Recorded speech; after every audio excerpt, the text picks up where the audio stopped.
Irmãos, nós estamos no capítulo 8 do Evangelho de São Marcos e hoje nos versículos 27 a 33 nós temos o Evangelho da profissão de fé de São Pedro.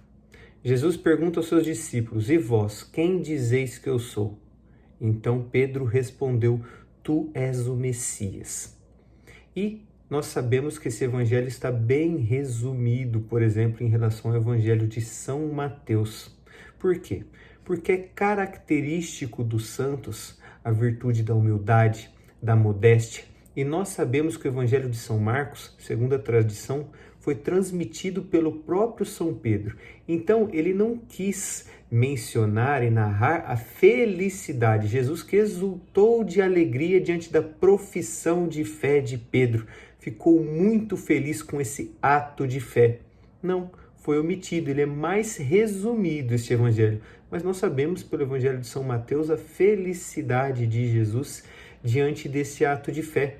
Jesus que estava fazendo, todos os dias, a todos os momentos, com que eles crescem que ele era verdadeiramente o Messias, o Filho de Deus. Então, Jesus se alegra com essa profissão de fé de Pedro. Porém, o evangelista Marcos narra para a gente o que acontece logo depois, quando Jesus anuncia a sua paixão, que ele haveria de sofrer, ser entregue, etc. Jesus anuncia a cruz. Então, São Marcos narra para a gente que São Pedro toma Jesus à parte e repreende Jesus, porque não quer que Jesus passe pela cruz. Ele quer um Cristo sem cruz. E Jesus responde: "Vai para longe de mim, Satanás. Tu não pensas como Deus, e sim como os homens." Veja, irmãos, logo após a profissão de fé que tanto alegrou Jesus, Jesus tem que dar esta resposta dura para São Pedro. "Vai para longe de mim, Satanás. Tu não pensas como Deus, e sim como os homens." Veja, irmãos, como nós vimos no evangelho de ontem, a cura do cego de Betsaida, Pedro também já tinha fé, a fé verdadeira, a fé no Cristo. Porém, essa fé ainda estava muito pequena. Ele não enxergava com nitidez o plano de Deus. Então ele queria um Cristo sem cruz. Ele queria que Jesus não passasse pela cruz. E o próprio Jesus diz: "Quem quiser me seguir, tome a sua cruz, renuncie a si mesmo." Renuncie a si mesmo, tome sua cruz dia após dia e me siga.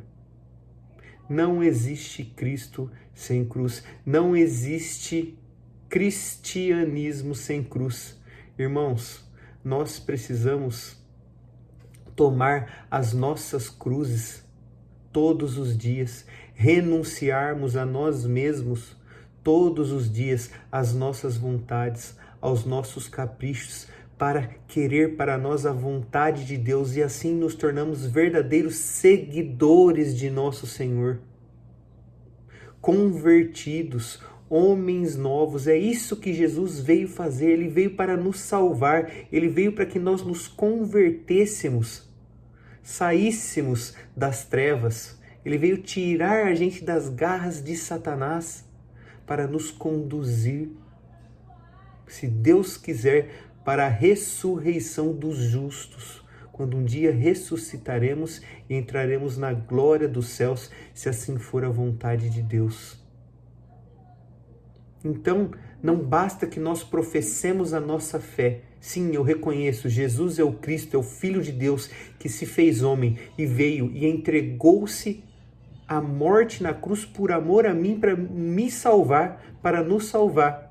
Sim, já tenho fé, mas eu tenho também a segunda parte, uma parte ainda mais difícil, de aceitar as cruzes do meu dia a dia, assim como nosso Senhor tomou a sua cruz.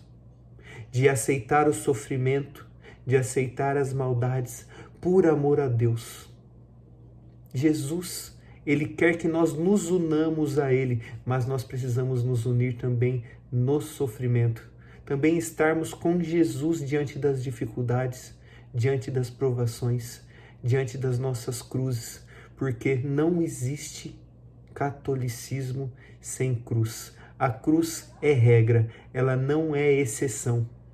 Então, para que nós não nos afastemos de Jesus como Satanás, mas nos unamos a Ele como verdadeiros filhos de Deus, nós precisamos professar a nossa fé e nos convertermos e tomarmos a nossa cruz dia após dia, renunciando aos nossos caprichos e deixando que o Senhor nos transforme em homens e mulheres novos, segundo o seu sacratíssimo coração.